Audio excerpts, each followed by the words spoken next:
Hello students, तो हमारे पास JEE 2026 के क्वेश्चन आ चुके हैं। जेई मेंस जनवरी शिफ्ट के क्वेश्चन है और आज हम कर रहे हैं रेडॉक्स रिएक्शन। ये भी एनालिसिस कर लेते हैं कि क्वेश्चन का लेवल किस तरह का आया हुआ है। तो क्वेश्चन 1 है, 22 जनवरी को शिफ्ट 2 में पूछा गया है। स्टेटमेंट बेस्ड क्वेश्चन दिख रहा है and identify the correct statement. तो चेक कर लेते हैं कि ये किस तरह के स्टेटमेंट हमको दिए हुए हैं। पहला क्वेश्चन बोल रहे हैं hydrated salt can be used as a primary standard. Basically ये राइट होता है।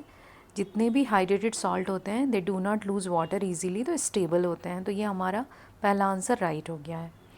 सेकंड देखते हैं, primary standard should not undergo any reaction with air, that should be done. क्योंकि अगर केमिकल रिएक्शन हो जाएगी तो हमारा टाइट्रेशन प्रोसेस या volumetric analysis will not be good. तो इस तरह से हमें इसको इनर्ट ही रखना होगा कि they should not undergo any reaction with the air. So primary standard with another substance should be instantaneous and stoichiometric, that is also should be right. Reaction faster होनी चाहिए और वेल डिफाइंड स्टाइक्योमेट्रिक को भी follow करना चाहिए। Statement 4, primary standard should not be soluble in water, that should be wrong. It should be soluble in water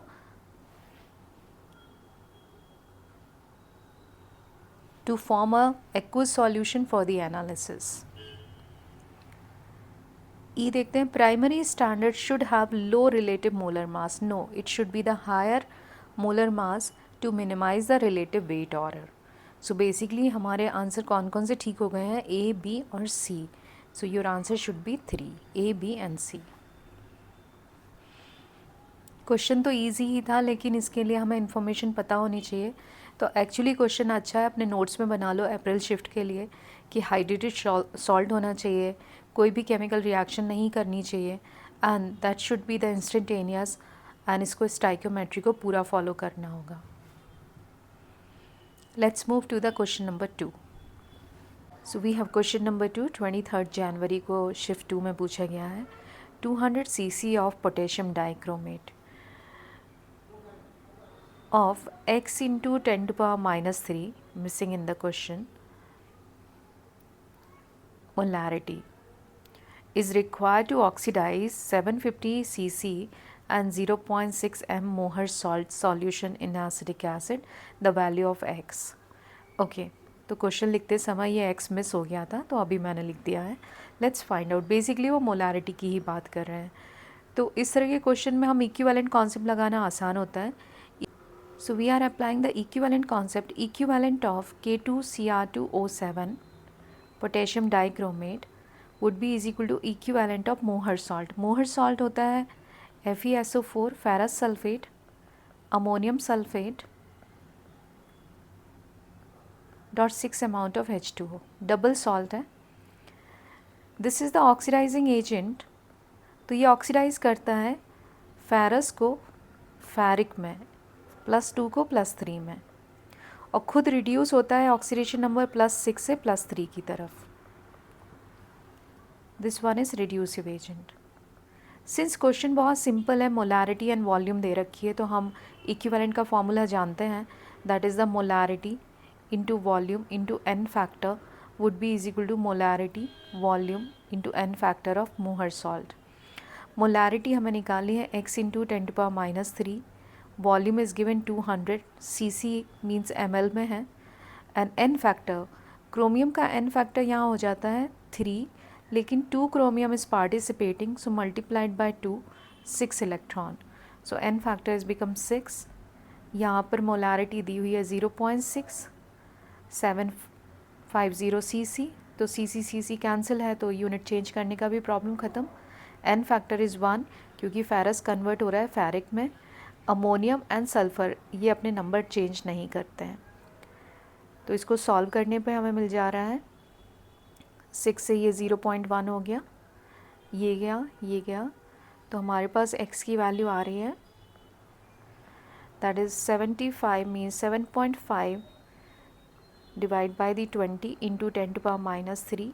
so when we are further solving this we are getting 0.375 10 to power 3, तो हमारा answer आ जा रहा है 375, that should B answer.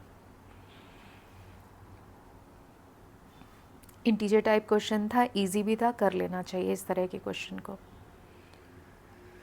Let's move to the question number 3। We have question 3, 24 जनवरी shift 1 पे आया है। X and y the number of electron involve respectively during the oxidation of I minus to I2 and S minus to S by acidified K2Cr2O7। तो balance equation लिख लेते हैं। I is gonna be convert into the I minus to, I minus is gonna be convert into the I2 and यहाँ पे sulphur -2 is gonna be convert into the sulfur। Chromium acidic medium में +6 से +3 पर चलता है, but 2 chromium is participating, so I am writing Cr2। Here also Cr2 +6 से +3 पर। Let's see किसको कितने इलेक्ट्रॉन चाहिए यहाँ पे। अगर इक्वेशन बैलेंस की जाए, so here is a 3 electron into 2 is become 6 electron and here -1 से 0 मतलब 1 इलेक्ट्रॉन। तो 1 का मल्टीप्लाई हम यहाँ कर सकते हैं और 6 का यहाँ कर सकते हैं, तो इससे हमारी इक्वेशन बैलेंस हो जाएगी। मतलब टोटल, इसको भी 6 से मल्टीप्लाई कर देते हैं, तो टोटल इलेक्ट्रॉन यहाँ पे 6 इलेक्ट्रॉन ट्रांसफ़र हुए हैं। सेम थिंग हम इस साइड कर लेंगे, -2 से 0 पे चल रहा है, मीन्स 2 इलेक्ट्रॉन ट्रांसफ़र एंड यहाँ +6 से +3 means 3 electron transfer and 2 chromium है, सो 2 6। इलेक्ट्रॉन बैलेंस करने के लिए you have to multiply here 3, तो अगर बैलेंस करोगे इक्वेशन को तो ये 3 हो जाएगा और ये 2 हो जाएगा। So this become 6 and this become twice. तो total electron in both the case 6 electron is gonna be transfer. Here y is equal to 6 electron, तो x plus y should be is equal to 6 + 6, answer will be 12 electron.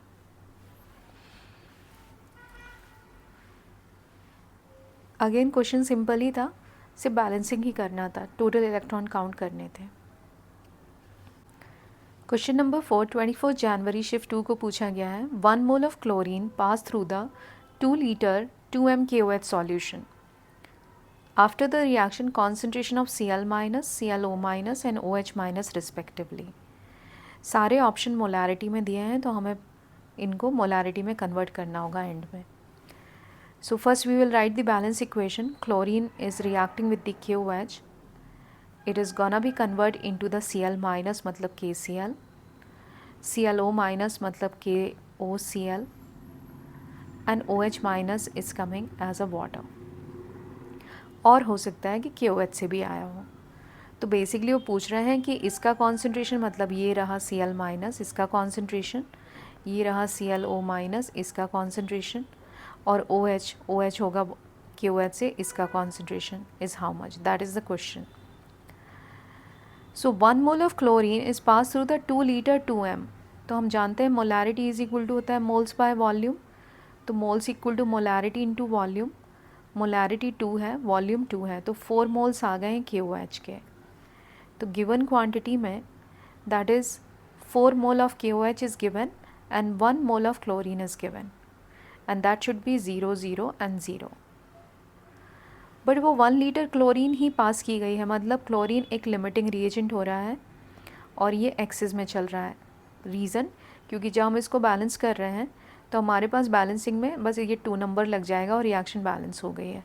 तो 1 के against में 2 balancing हुआ है, तो 1 के against में 2 ही use हुआ होगा। तो अगर 1 मोल ऑफ क्लोरीन डाली है तो क्लोरीन लास्ट में 0 बचेगी, इसका 2 मोल यूज़ हो जाएगा तो 2 मोल्स बचेगा।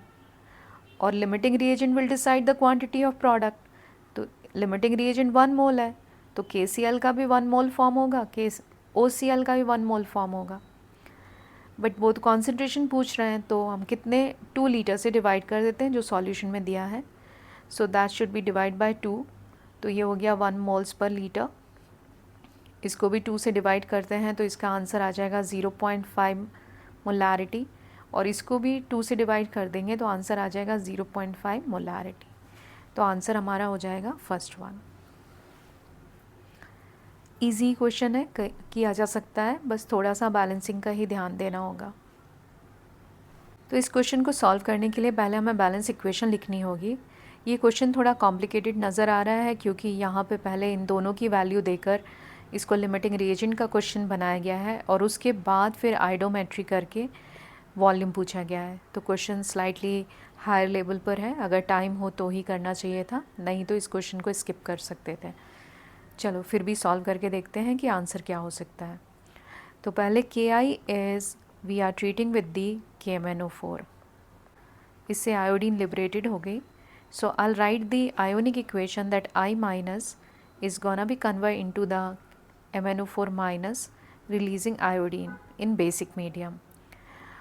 बेसिक मीडियम में MnO2 इज़ फॉर्मिंग, ये मेमोरी बेस ही है तो याद ही रखना होगा कि बेसिक मीडियम में KMnO4 convert into the MnO2।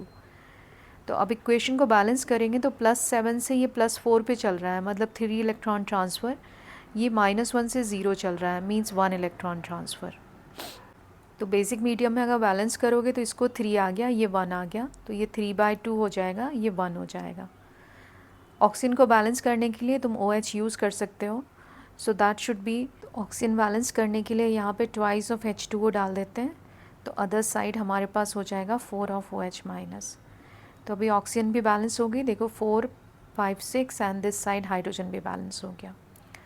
तो रेशो जो चल रहा है आयोडीन और KMnO4 में वो 3:1 का चल रहा है, जबकि यहाँ क्वेश्चन में देखते हैं कितने मोल्स दिए हुए हैं। तो moles is equal to molarity into volume है, तो 1.2 इंटू 500 ml, ml को अगर लीटर में चेंज किया तो हमारे पास आ जाएंगे 0.6 मोल्स। सिमिलरली यहाँ पे हम चेंज कर लेते हैं इसका, moles is equal to 0.2 into 500 10⁻³ litre में चेंज किया तो आंसर हमारा आ जा रहा है 0.1 मोल्स। तो 1 के अगेंस्ट में 0.1 के अगेंस्ट में 0.6 दिया हुआ है, मतलब ये एक्सेस में चल रहा है, तो ये लिमिटिंग रिएजेंट हो जाएगा। Now limiting reagent will decide the quantity of product, तो जितने KMnO4 के होंगे उसका 3/2 पार्ट, 1 मोल पे 3/2 पार्ट आयोडीन का चल रहा है। तो हमारे पास मोल्स कितने हैं इसके, 0.1 मोल्स हैं, तो इसके हो जाएंगे 3/2 इंटू 0.1, मतलब 0.15 mole of iodine will be out. अब ये जो होगी वही है ना थायो सॉल्यूशन से रिएक्ट करेगी, तो अब हम इसमें इक्विवेलेंट कॉन्सेप्ट डाल देते हैं। तो equivalent moles of iodine would be is equal to equivalent moles of the thio solution. अब ये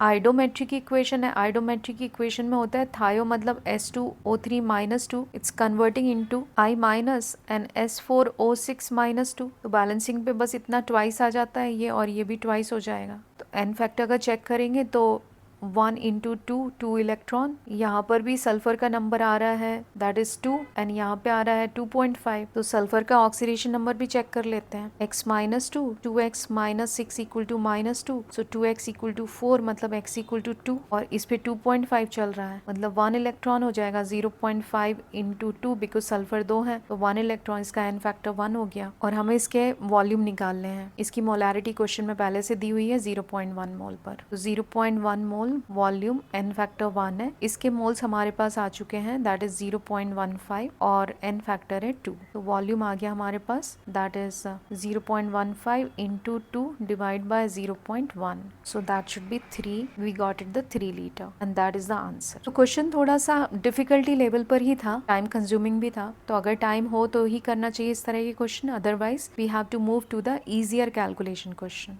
for more updates follow cam tide, और अब हमारा नेक्स्ट चैप्टर आ रहा है एटॉमिक स्ट्रक्चर। Thank you.